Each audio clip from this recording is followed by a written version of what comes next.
오늘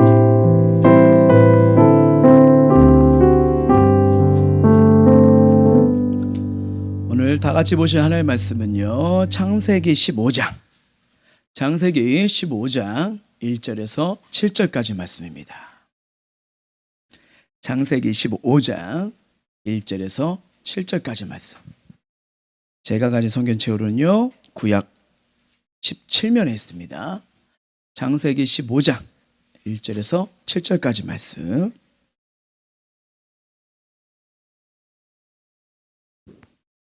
다 찾은 줄 알고 제가 한 절, 우리 성도님도 한 절 읽도록 하시겠습니다.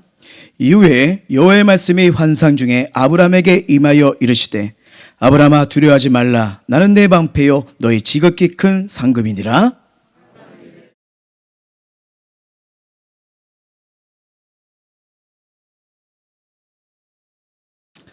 아브라함이 또 이르되, 주께서 내게 씨를 주지 아니하셨으니 내 집에서 길린 자가 내 상속자가 될 것이니이다.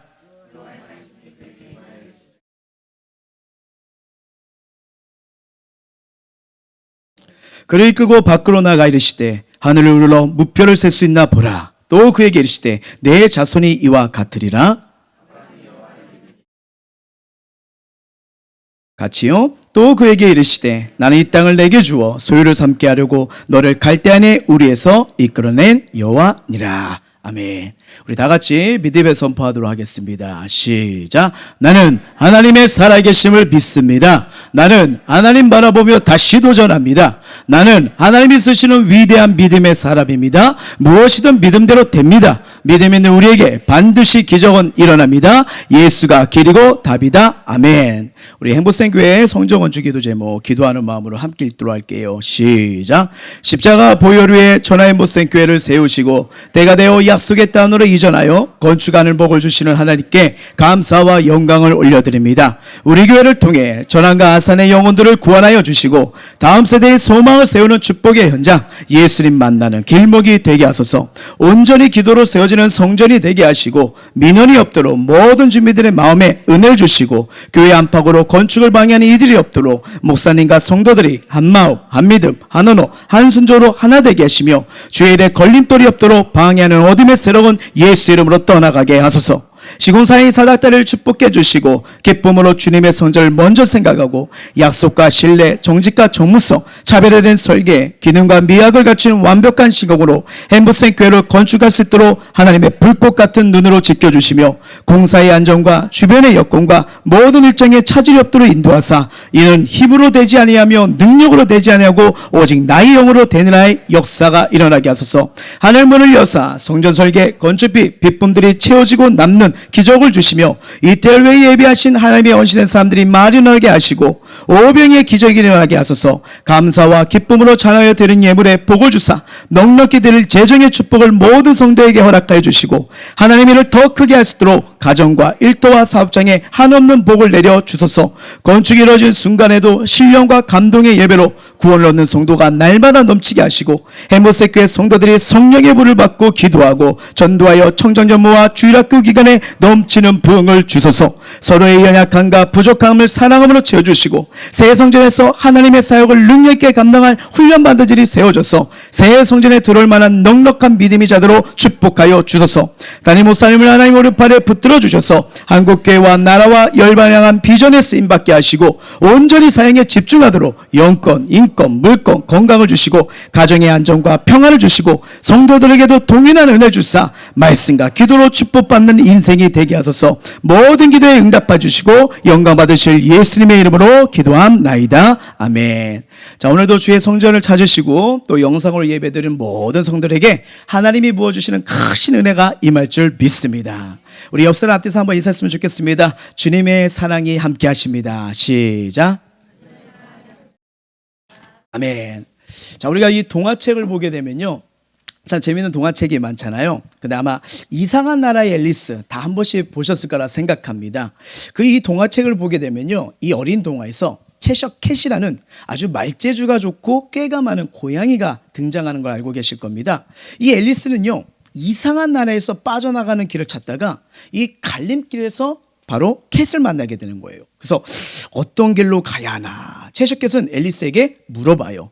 어디로 가는데? 앨리스는 모른다고 대답을 하죠. 채석께서는 웃으면서 어디로 가는지 모르면 아무데도 갈 수 없어 라고 하는 이 대화의 내용이 나오게 됩니다. 근데 참 이 동화책을 보면서요, 맞아. 사람은 자신이 어디에서 와고 어디로 가야 되는지를 알아내는 게 정말 중요하구나.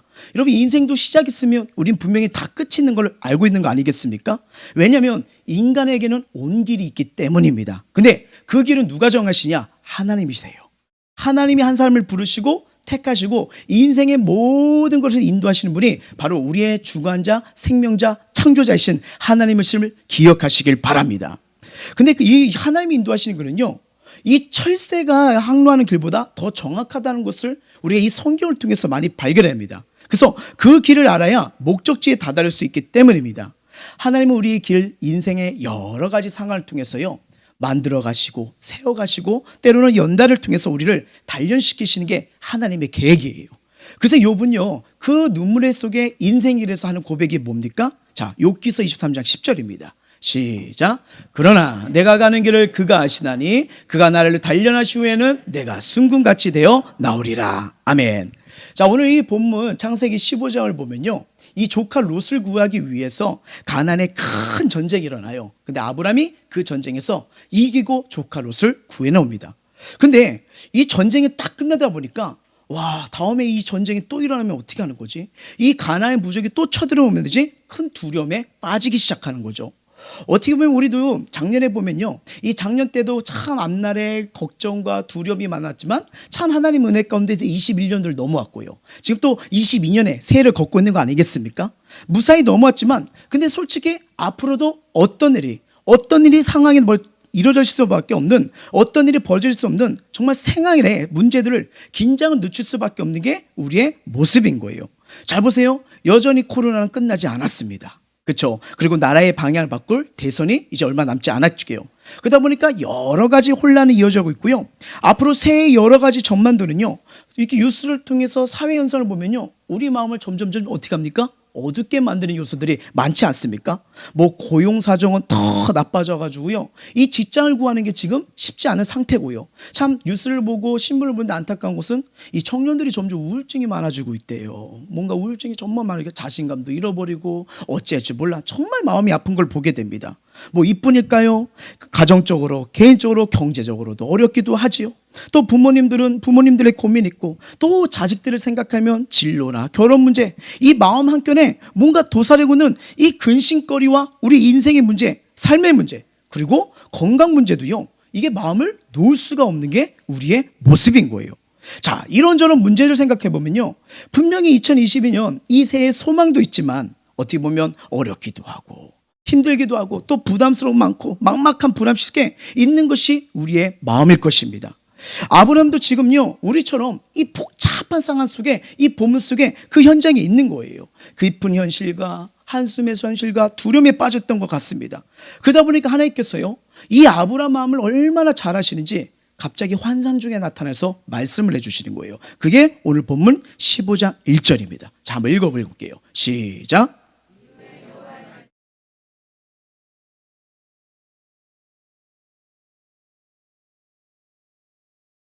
아멘. 자, 이 말씀하신 이유가 뭘까요? 지금 뭡니까? 아브라함이 지금 뭐 어떤 상태라는 거예요?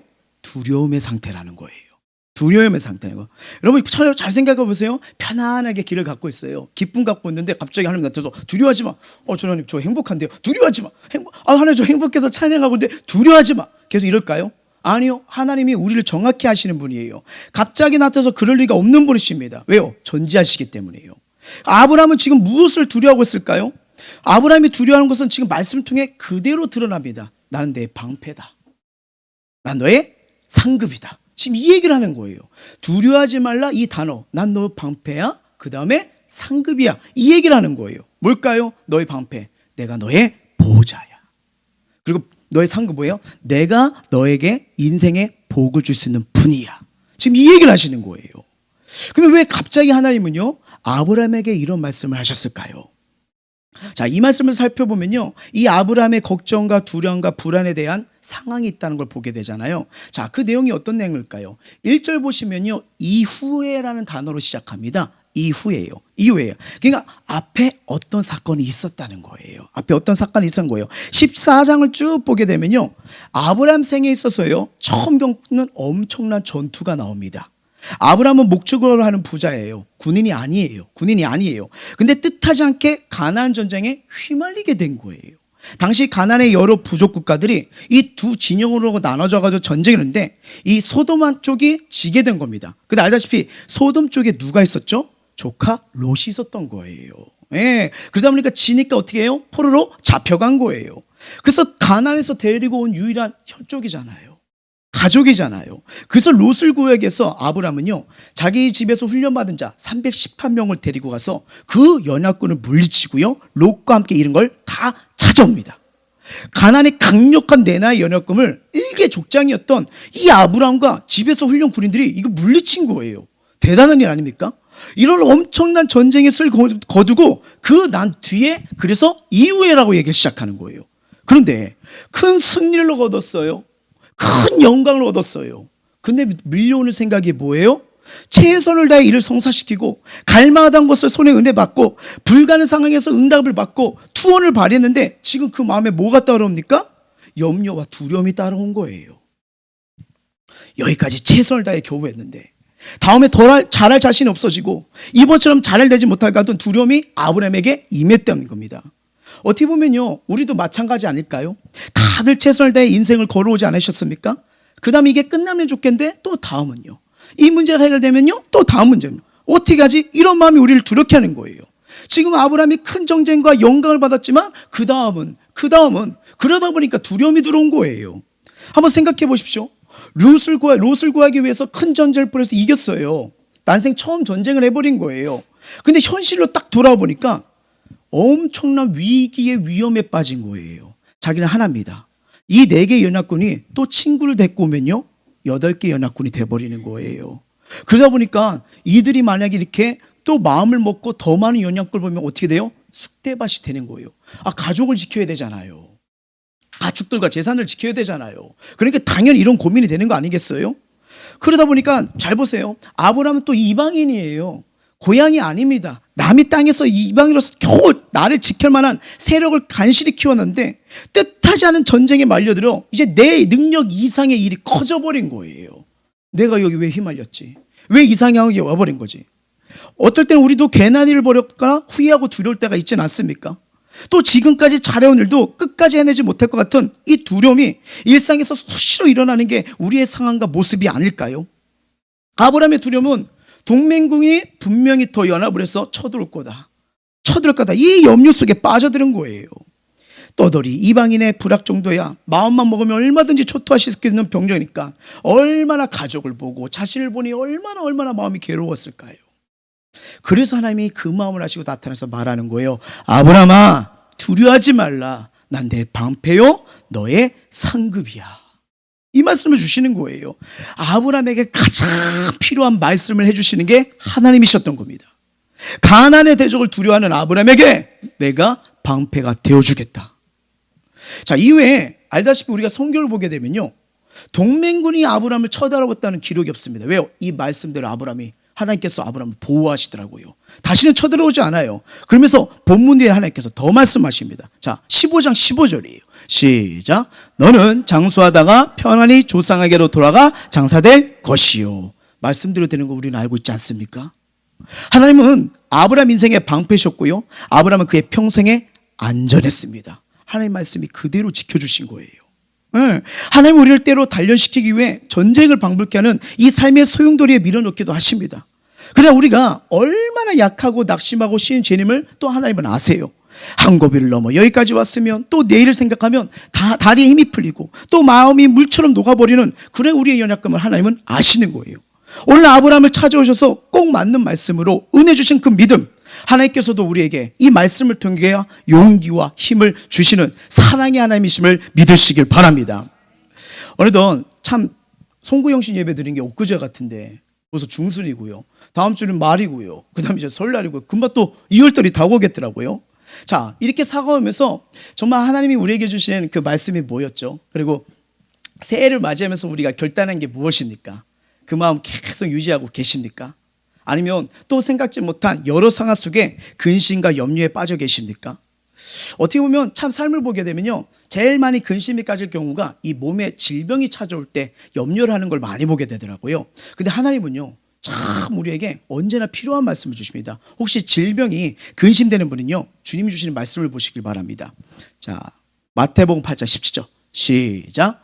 이는 선지자 이사야를 통하여 하신 말씀에 우리의 연약한 것을 친히 담당하시고 병을 짊어졌다 함을 이루려 하심이더라. 아멘. 가난이 두려운 분께는 주님께서 이렇게 말씀하십니다. 고린도서 8장 9절이에요. 시작.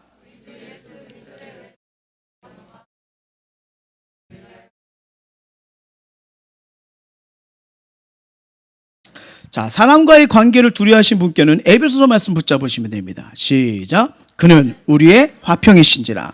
자, 앞날이 막연해가지고 걱정과 염려가 되신 분은요, 베드로전서 5장 이 말씀 붙잡으면 돼요. 시작. 너희 염려를 다 주께 맡기라. 이는 그가 너희를 돌보심이라. 이 말씀을 의지하시길 주의로 오늘 축원합니다. 이 모든 약속들이 예수 안에서 우리에게 주신 걸 믿을 때 이 담대함과 소망 중에 세난을 감당하는 은혜가 되는 거예요. 은혜로 걸어갈 힘이 있는 거예요. 독수리 날개 올라가는 은혜가 부어지는 거예요. 예, 주어진 겁니다. 아브라함은 지금 두려움은 가난한 부족들의 위협이 있지만 거기에는 아브라함 속에 깊숙이 자리 잡고 있는 이 현실적인 의혹이 관련될 수밖에 없는 거예요.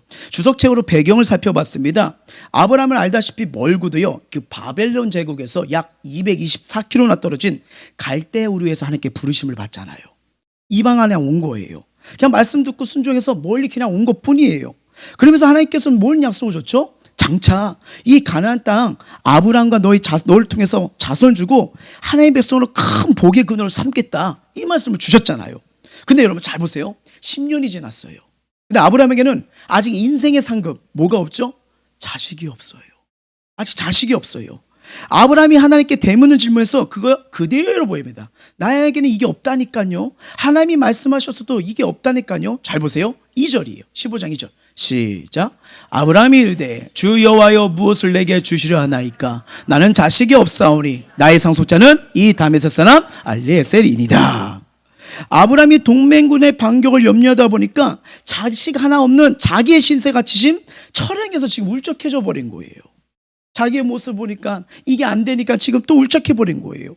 알다시피 여러분, 이 주변 국가들은요, 혈족으로 이어졌잖아요. 혈족으로요. 결속된 나라들인데 아브라함의 사람들은요, 돈으로 먹이고 기름 사란 뿐인 거예요. 그러니까 아브라함이 위험을 감수하고 가나안 연약감을 쫓아가서 롯을 구해준 것은요, 롯이 아브라함의 혈육이었고 조카였기 때문에 가능한 거겠죠. 돈으로 기른 사람이 위기에서 과연 자기를 그렇게 지켜줄 수 있을까요? 그러다 보니 점점 자식이 없는 자신의 처지가 한탄스러워지고요, 자식을 약속해 놓고 아직 씨를 주시지 않은 하나님이 야속해지는 거예요. 모든 문제를 씨름하다가 결국 뭐예요? 하나님의 말씀보다는 결핍되고 없는 그걸 느끼고 해서 결론을 맺은 거예요. 하나님 말씀하셨지만 아니요, 그냥 나의 종 엘리에셀이 상속자입니다. 이걸로 그냥 결론 맺는 거예요. 그래, 돈 없는 게 죄다, 내가 저 사람 만난 게 죄다, 내 인생이 그렇지 하고 원망했을 때가 우리도 있지 않습니까? 하나님의 말씀을 순종하고 믿었으면 10년이 지난 지금 벌써 자식은 몇이라도 낳아야 되는 게 인간적 생각으로 맞는 거예요. 하지만 자식이 없어요. 아니, 이런 상태에서 무슨 비전이 있는 거야? 내 상태를 보니까, 내 모습을 보니까 모르는데 무슨 일이 벌어지는 거야? 분명히 하나님께서 아브라함에게 내가 너의 방패가 되어주고 큰 상급, 너에게 복을 주는 자가 바로 나야 라고 말을 했는데도요, 지금 뭐예요? 자신이 없는 이 자식, 이 얘기만 되풀이합니다. 상급이 없다는 거예요. 나는 안 된다는 거예요. 자, 15장 3절 보세요. 시작.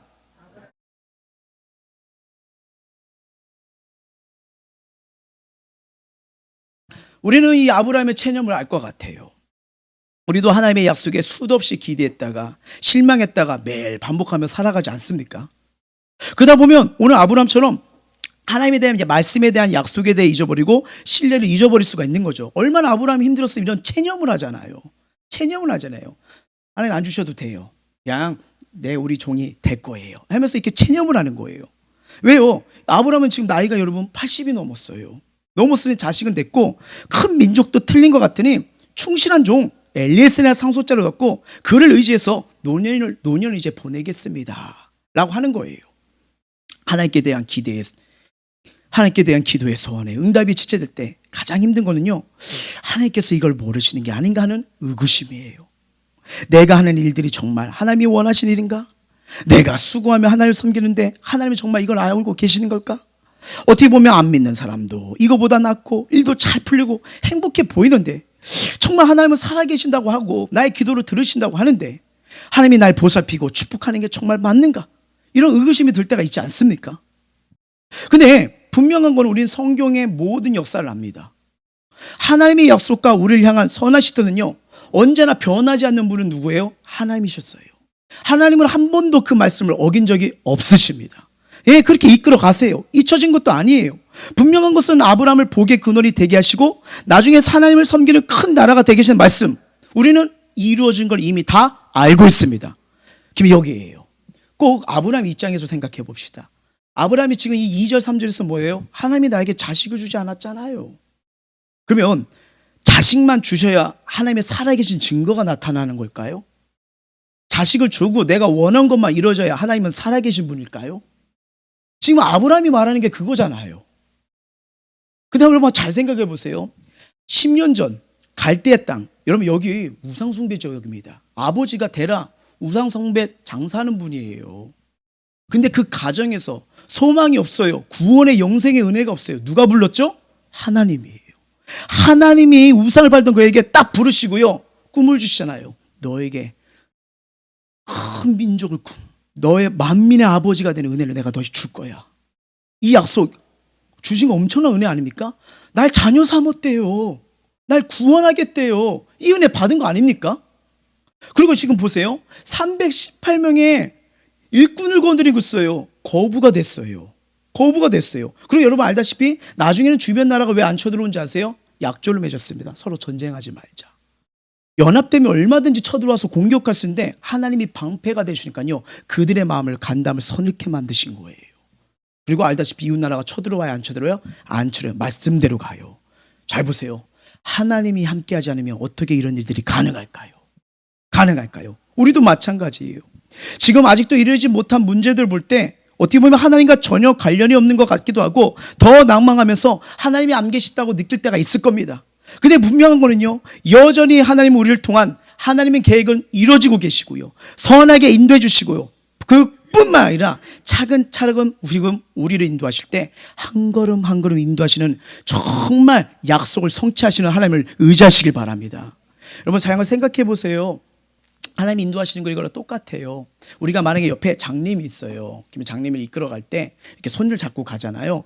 그러면 저기 500m 앞에 문이 있습니다. 조심하세요. 1km 밑에 차도가 있네요. 이렇게 인도할까요? 아니면 여기 한 발짝 앞에 계단이 있어요. 두 발짝 앞에 의자가 있어요. 조심하세요. 자, 전자입니까? 후자입니까? 이렇게 하나님 인도하시는 거예요. 한 걸음 한 걸음이요. 하나님이 그렇게 이끌어 가시는 거예요. 근데 아브라함은 분명히 약속 자녀로 준다고 했는데 보이지 않으니까 지금 보호해서 하는 거예요. 다 체념하고 내려놓던 거죠. 근데 여러분 기억하십시오.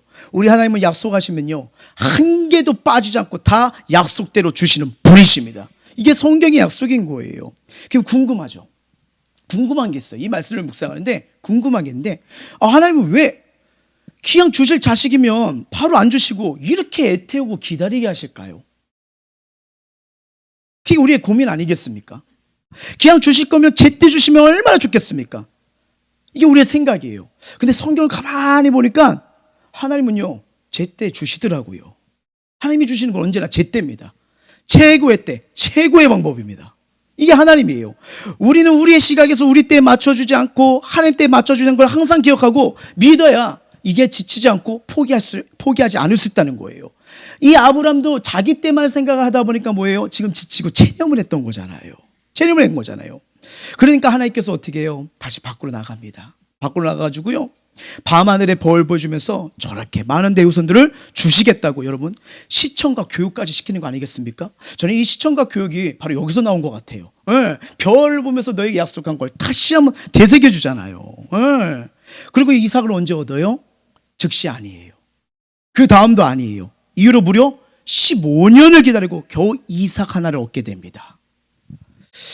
아브라함이 이 아들 이삭을 낳게 되는 건 단지 한민족을 이루어가는 과정을 말하는 게 아니라는 걸 이제는 깨닫게 된 거예요.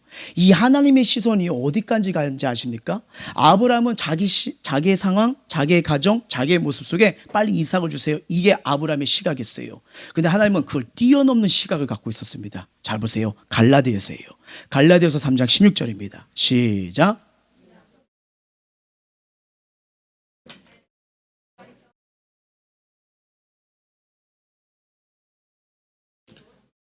자, 아브라함은요, 자신의 혈통만을 생각했어요. 이 축복을요. 근데 하나님은 혈통만이 아니에요. 이스라엘뿐 아니에요. 이스라엘만 뜻하는 게 아니라 넘었어요. 장차 계획되신 복된 나라, 아브라함의 후손으로 태어나실 예수님을 믿는 거룩한 성도, 바로 저와 여러분까지도 계획하신 겁니다. 예수 믿는 자 구원의 생명을 은혜 주시기 위해서 여기까지 곧 그리스도라. 여기까지 우리에게 은혜를 주시는 거예요. 영적 자손이 되기 위해서 이 은혜를 주신 거예요. 우리에게 주신 이 소망의 기도의 제목들도 마찬가지입니다. 내가 했는지 하나님이 하셨는지 정확히 구분될 때까지 하나님은 기다리십니다. 이삭이 태어났을 때 아브라함은요, 자연이 생긴 아들이 아니라 하나님이 주신 자식이라는 걸 알게 되잖아요. 왜? 인간의 태로는 안 되잖아요. 다 끝났잖아요. 그러니까 잘 보세요. 하나님이 주신 걸 알게 되니까요, 나중에 이삭이 15살 됐을 때 모리아 산가로 번제로 바치라. 자, 고민합니까? 안 주려고 몸부림칩니까? 아니면 말씀대로 순종하면서 모리아 산으로 가서 드립니까? 안 드립니까? 드리잖아요. 왜요? 하나님이 하신 걸 아니까요. 인간의 힘으로 안 되는 걸 깨달았으니까요. 이 아이는 하나님이 주신 거야. 이걸 하니까 바치랄 때 그대로 간 거예요. 그대로 간 거예요. 왜요? 불가능한 나이 100세에 낳은 아들이기 때문이에요. 우리에게 아직도 기다린 것이 있다면요, 그것은 하나님의 어떤 목적이 있어 주시라는 걸 분명한 증거가 드러날 때까지 시간이 필요하기 때문입니다. 하나님은 반드시요, 최고의 때 최선의 방법으로 하나님의 일을 성취하시는 분이십니다. 자, 성경이 이걸 말합니다. 예레미야를 볼게요. 시작. 이를 행하시는 여호와, 그것을 만들어 성취하시는 여호와, 그의 이름을 여호와니가 이와 같이 이르시되 너는 내게 부르짖으라. 내가 내게 응답하겠고 내가 알지 못한 크고 은밀한 일을 내게 보이리라. 아멘. 우리가 하나님의 상급을 기다리며 인내 중에 이 값으로 계산할 수 없는 가장 귀한 것들을 계속 받아가고 있는 거 우리가 알고 계시잖아요. 꼭 큰 것만 아니라도 하나님이 우리에게 계속 보살펴 주시고 은혜 주시고 믿음 주시고 축복 주는 게 얼마나 많습니까? 그래야 여러분 이걸 통해서 뭘 느껴요? 내 힘으로 되는 게 아니구나, 하나님 은혜로 되는구나. 이게 가장 귀한 거 아니에요? 가장 보람 있는 거 아니에요? 뭐 갑자기 생긴 거 선물 받은 것도 귀했지만 정말 눈물 뿌리며 기도하고 이게 딱 얻었을 때 우리 고백이 나오잖아요. 하나님이 하셨어요. 하나님이 하셨어요. 이 고백이 나오는 거잖아요. 아브라함이 그렇게 귀하게 받은 이삭을 나중에 하나님이 시험에 따라 제물로 바칠 때 믿음을 본 건요, 죽은 아들이라도 살 수 있는 하나님을 25년 동안 경험했기 때문인 거예요. 하나님 때가 있다는 걸 기억하시고 그때에 맞춰 하나님은 가장 좋은 일들 이루신 걸 믿으시길 주의 이름으로 축원합니다.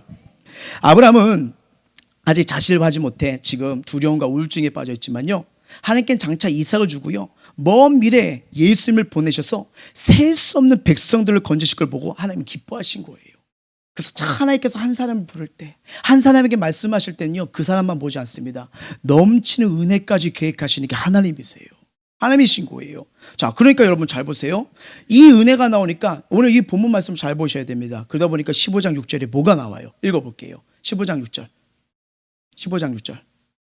시작. 누굴 믿었죠? 여호와입니다. 여호와를 믿으니까요. 어떻게 보면 허무맹랑한 약속을 아니에요. 하나님께서도 가, 민족 줄게, 아들 줄게. 뭔가 보여줘야죠. 증거가 있어야죠. 그냥 말씀만 믿고 나간 거예요. 근데 하나님께서 그 허무맹랑한 약속을 믿는 아브라함을 보시고요, 하나님께서 이거 뭐예요? 칭찬하시는 거예요. 결국 믿음입니다.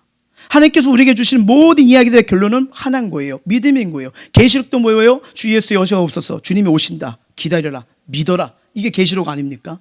태초에 하나님이 천지를 창조하시나 뭐예요? 하나님이 말씀을 창조하신 걸 믿으라. 믿으라는 거 아니에요? 그걸 말씀하는 거 아니겠습니까? 나를 믿으라. 나를 믿고 내 약속을 믿고 내 능력을 보라. 그래서 하나님께서 난 너의 방패요 너의 상급이라, 이 말씀을 하시는 거예요. 우리에게 아무리 해결하기 어려운 문제가 있더라도요, 그 문제에 코를 박고 있으면 안 됩니다. 일어나 밖에 나가서 하나님께서 계신 하늘을 바라보고요, 하나님께서 약속하신 이 미래를 바라봐야 돼요. 왜요? 하나님이 오늘도 연약한 아브라함을 찾아서 뭘 주시죠? 말씀을 주시잖아요. 말씀을 주시잖아요. 말씀을 통해 하나님이 여전히 길을 안내하고 계시는 겁니다. 인간의 눈으로 하늘을 보면 여러분 어때요? 하늘 잡혀요? 너무 높아요. 잡히지도 않아요. 그리고 미래를 생각하면 솔직히 말하면 불확실해요. 어떤 일이 벌어질지 모르는 게 우리의 시야, 우리의 생각, 우리 아니겠습니까? 이거예요. 그런데도 하나님은 오늘 이 본문을 통해서 하늘을 우러러 봐라. 하나님이 계신 보좌를 보라는 거예요. 그리고 하나님이 주신 약속의 말씀에 영광스러운 미래를 붙들고 나가는 거예요. 뭐냐? 이게 믿음이라는 거예요. 믿는 자는 하나님의 절대적인 보호하심을 받는다는 걸 아브라함의 삶을 통해서 하나님이 우리에게 보여주시는 겁니다. 그리고 믿음으로 소망의 눈을 들어 위를 보고 하나님 내신 길을 보게 하는 거, 이게 하나님의 은혜인 거 아니겠습니까? 하나님은요, 오늘도 우리에게 은혜 주길 원하시고요, 앞으로도 우리에게 은혜 베푸시길 원하시고, 그리고 저와 여러분이 은혜 받아야 가정이 살고요, 일터가 살아나기 때문에 우리에게 엄청난 은혜를 부어주길 원하시는 게 바로 살아계신 주님의 마음입니다. 이게 마음인 거예요. 이게 우리 인생의 정말 중요한 원리인 거예요. 하나님의 은혜가 아니면, 인도하신 길을 보지 못하면요, 우리 인생은요 공허와 허무와 두려움과 근심에 쌓일 수밖에 없어요. 왜요? 함께 하신 하나님을 놓치는 그 순간부터 우리는 물과 불밖에 보이지 않는 거예요. 근데 하나님은 쫙 때에 따라서 우리에게 말씀하는 게 이사야서 말씀만 볼게요. 이사야 43장 1, 2절입니다. 시작. 야곱아, 너를 창조하신 여호와께서 지금 말씀하시잖아요. 이스라엘아, 너를 지으시니가 또 말씀하시잖아요. 너는 두려워하지 말라. 내가 너를 구속하였고 내가 너를 지명하여 불러나니 너는 내 것이라. 내가 물 가운데로 지날 때 내가 너와 함께 할 것이라. 강을 건널 때 물이 너를 침몰하지 못할 것이며 내가 불 가운데로 지날 때 타지도 아니할 것이요 불꽃이 너를 사르지도 못하리니. 그 2차 세계대전이 한창이던 1944년 12월 연합군의 독일에 이 숨통을 끊고자 6개월을 준비할 것에 알려진 그 가운데 토막 작전이 준비됩니다. 근데 이 작전은요, 이 독일군의 엉뚱한 책략에 의해서 지연되고 말아요. 왜냐면 미군으로 위장한 이 독일군이 몇 대의 찌푸에 타고 나서 연합군 진투에 침투한 거예요. 근데 막 심한 폭우가 흘러내기 시작합니다. 그러다 보니까 폭우 때문에 막 어쩔 줄 몰라 여기저기 돌아다니다가 이 연합군이 세워놨던 그 방향 표지판이요, 건들게 된 거예요. 그러니까 이쪽 방향인데 이걸 터가지고 이쪽으로 틀어지고 몇 군데가 된 거예요. 그러다 보니까 이 잘못된 방향 설정은요, 결국 연합군에게 큰 혼란을 가져왔던 거죠. 여러분 정말 기록한 겁니다. 한번 생각해 보시죠. 우리도 여러분 이 성경을 보면요, 예수님의 사역을 인간적인 시각으로 바라던 베드로 결국 예수님부터 책망을 받아요.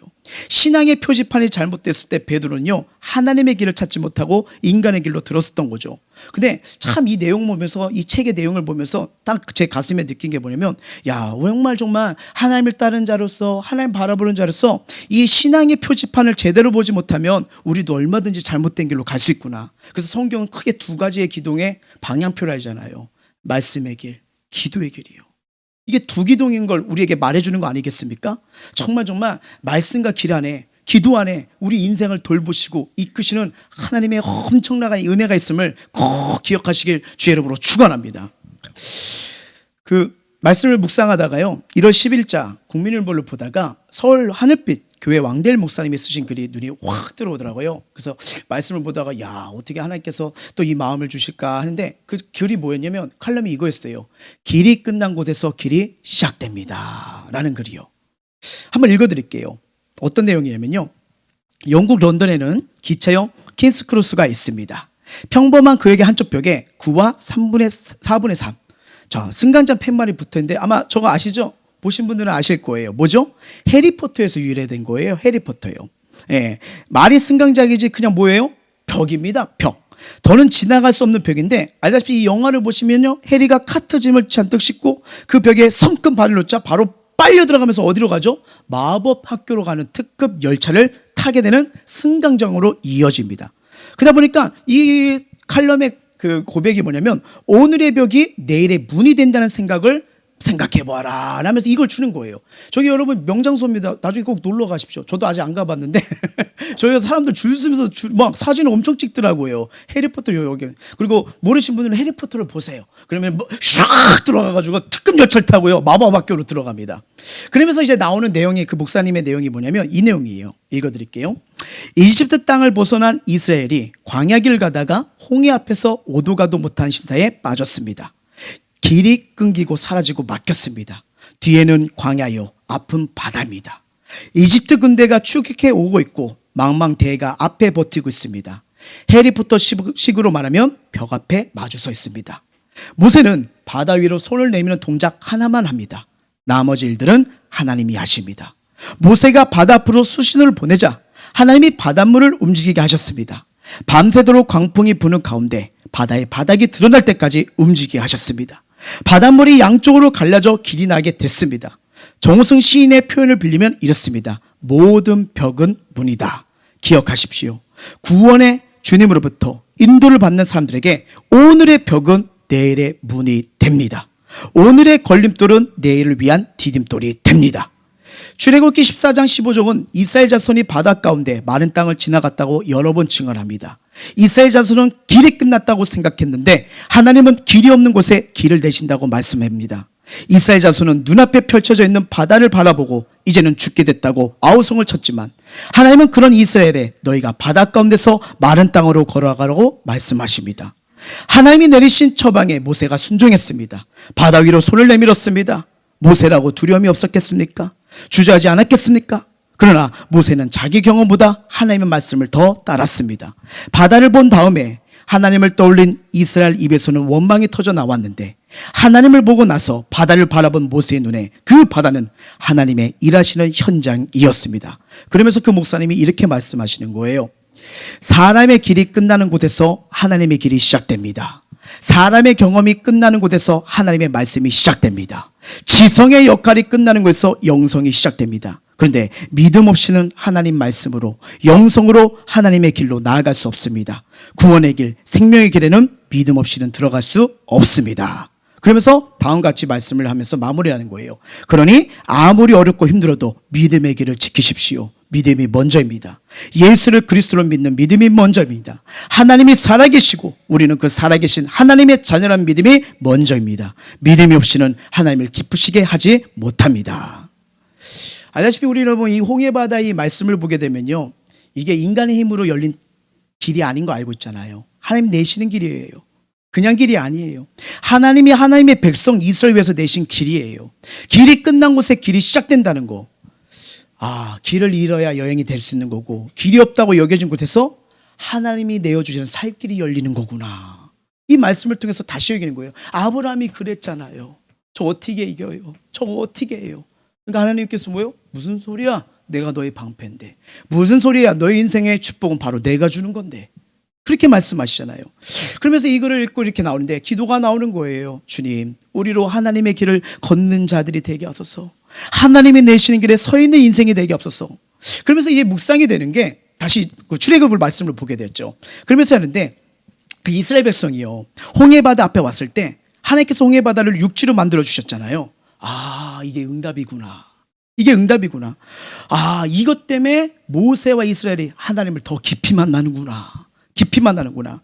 그러면서 하나님이 그 말씀을 묵상하는데 그 말씀이 어떻게 되거든요. 그냥 저에게 말씀하는 거예요. 대명아, 인생은 홍해바다다. 내 힘으로 할 수 없는 것이 널려져 있는 게 인생이다. 근데 그 문제 앞에서 하나님을, 살아계신 하나님을 더 보게 되는 거예요. 더 만나게 되는 거예요. 하나님, 바다가 육지가 되는 기적을 보여주시려고 하시는군요. 똑같은 거 아닐까요? 어떤 상황이든 어떤 환경이든 하나님 살아계셔서 저와 여러분에게 주신 말씀들 아니겠습니까? 그 말씀이 주는 의미가 뭐예요? 우리에게 기적을 주신다는 거예요. 기적을요. 그러면서 묵상을 하니까 아브라함이 만약에 가나안 족속에 그 두려움 있을 때 이 하나님의 말씀 들으니까 얼마나 위로가 됐을까요? 얼마나 힘이 됐을까요?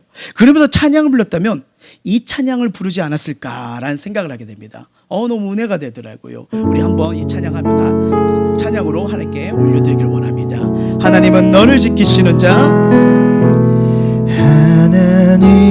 하나님은 너를 아브라함에게 나는 너의 방패라고 말씀하시잖아요. 자, 너의 우편에 그늘 낮에 해와 밤의 달도 너를 해치 못하리. 하나님이 아브라함을 끝까지 지켜주시더라고요. 밤의 달도 너를 해치 못하리. 하나님은 너를 지키시는 자, 하나님은 너를 지키시는 자, 너의 환난 그가 너를 지키시리라. 그가 너를 지키시리라. 너의 출입을 지키시리라. 눈을 들어 산을 보아라. 눈을 들어 산을. 우리 도움이 어디서 옵니까? 너의 도움은 천지를 지으신, 너를 만드신 오직 여호와께라는 거예요. 천지 지으신 너를 만드신 여호와께로다.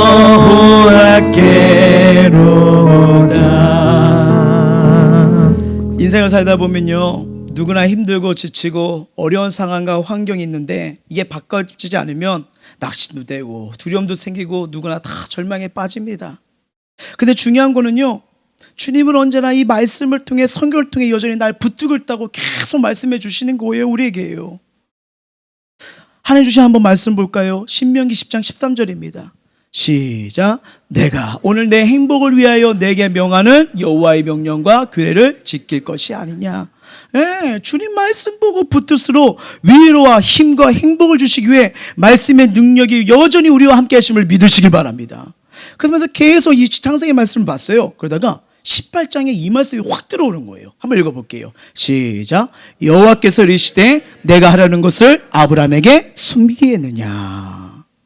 여러분, 이 본구절은요, 이제 알다시피 소돔성이 나중에 하나님께 유황발로 심판을 받아야 안 받아요? 받는 걸 알고 있잖아요. 하나님에게 먼저 알려주시겠다는 하나님의 열심을 말하는 거예요. 내가 하려는 것을. 그래서 원문을 찾아봤습니다. 카사라고 하더라고요. 카사. 하나님의 강조와 열심이요. 그러니까 하나님이 하고자 하는 계획을 아브라함에게 모두 알려주겠다는 거예요. 이처럼 하나님께서는 때때로 당신의 사랑한 자녀들에게 하나님의 계획을 알려주시고 인도해 주신다는 겁니다. 이는 하나님께서 이 세상에 대하여 하나님의 택한 백성을 지극히 사랑하고 계시고 그들을 통해서 구원하시고 인도하고 역사하는 거예요. 그러니까 아브라함의 중보기도가 나오잖아요. 조카 롯을 살려달라고요. 그러니까 조카 롯이 어떻게 해요? 살잖아요. 하나님이 알려주시니까요. 요즘 독일 최초의 여성 총리 누군지 아시죠? 저분이요. 그 방송팀에서 그 검은색 티 예쁘게 나온 거라 빨간색 티 이쁜 게 어떤 게 더 낫냐고 저한테 카톡이 왔어요. 준비하면서 좀 빨간색이 좋아요. 그래서 예쁜 사진을 이렇게 쭉 했는데, 알다시피 앙겔라 메르켈 분의 사진입니다. 근데 요새 이분의 리더십이 막 주목받아서 막 책들이 나오는 거 알고 계시죠? 16년 동안 여러분 독일의 총리를 이렇게 지냈는데, 알다시피 그 대통령이도 누구도 마지막 임기가 되면 이 지지율이 되게 낮잖아요. 뭐 저희 나라 대통령도 역대 보면 거의 20%대 되거든요. 이분은 마지막까지 지지율이 80%가 넘었답니다. 와. 독일에는 그녀를 무티라고 부른대요. 무티. 무슨 뜻인지 아세요? 엄마예요. 그래서 현재 그녀는 독일의 리를 넘어 세계 리더입니다. 근데 어떤 책을 보고 했는데 이런 분도 약점투성이였다는 것을 얘기를 해주더라고요. 이 출신이 알다시피 여러분, 주류가 서독이었잖아요. 옛날 나눠졌을 때요. 동독 출신이라고 합니다. 동독이요.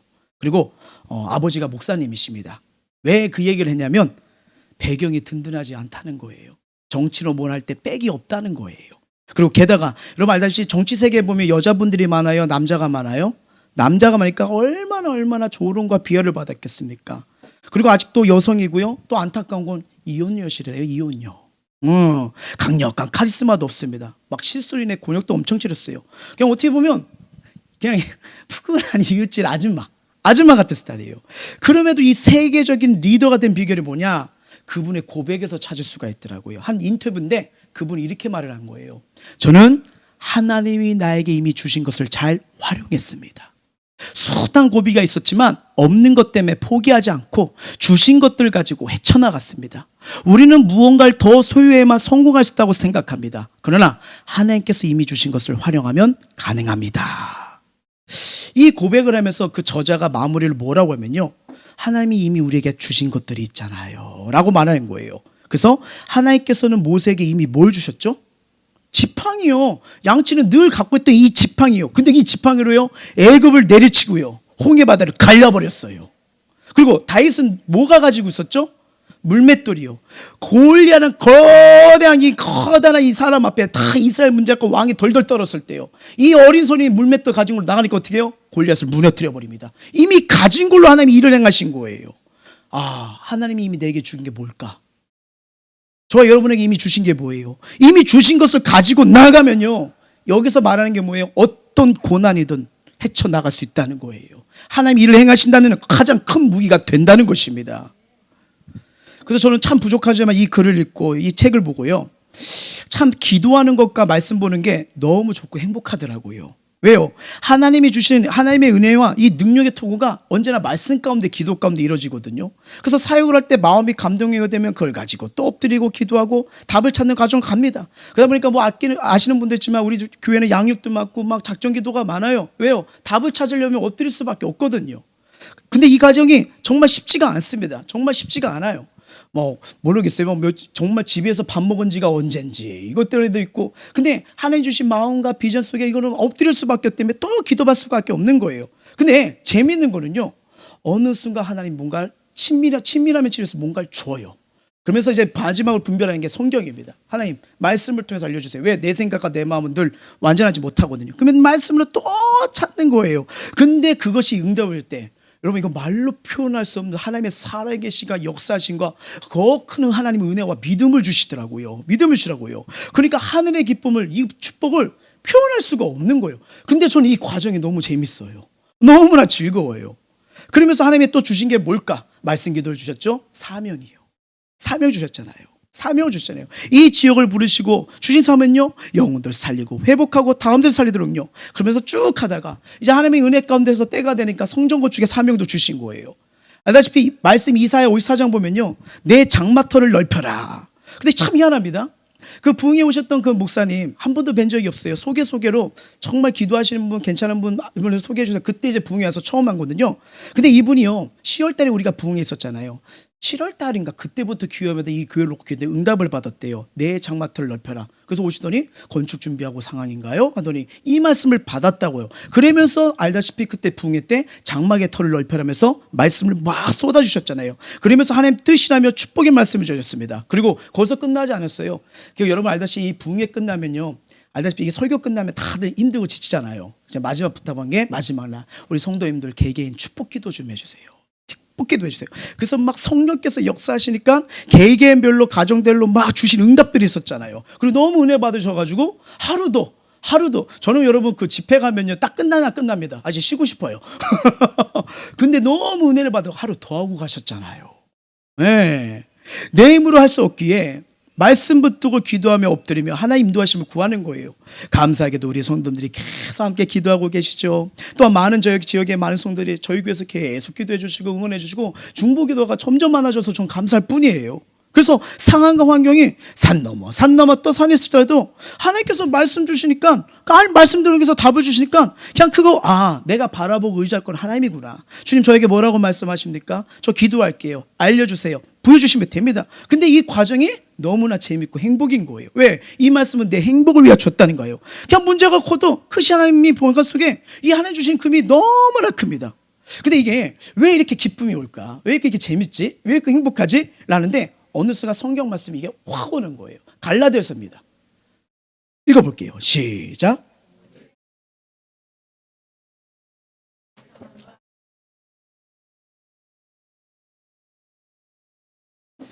아멘. 하나님이 주시는 거구나. 성령 열매는 하나님이 주신구나.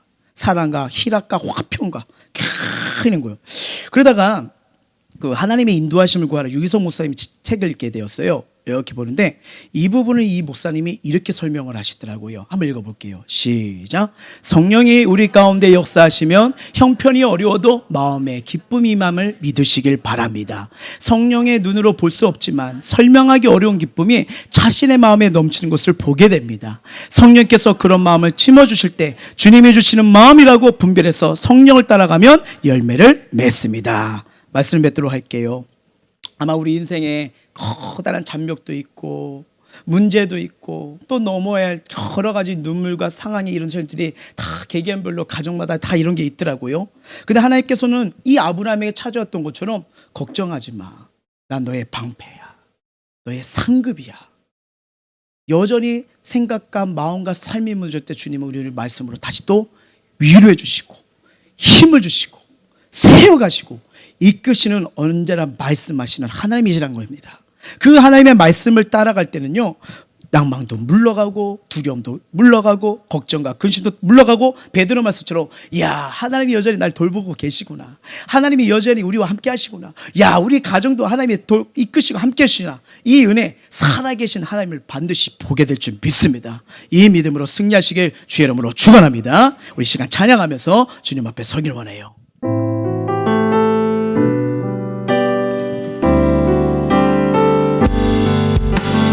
나의 가는 길, 나의 가는 길 주님 인도하시네. 그는 보이지 않아도 보이지 않아도 날 위해 일하시네. 주 나의 인도자 항상 함께 하시네. 사랑과 힘 베푸시며 사랑과 힘 베푸시며 인도하시네. 다시 한번 고백합니다. 나의 가는 길 주님 인도하시네.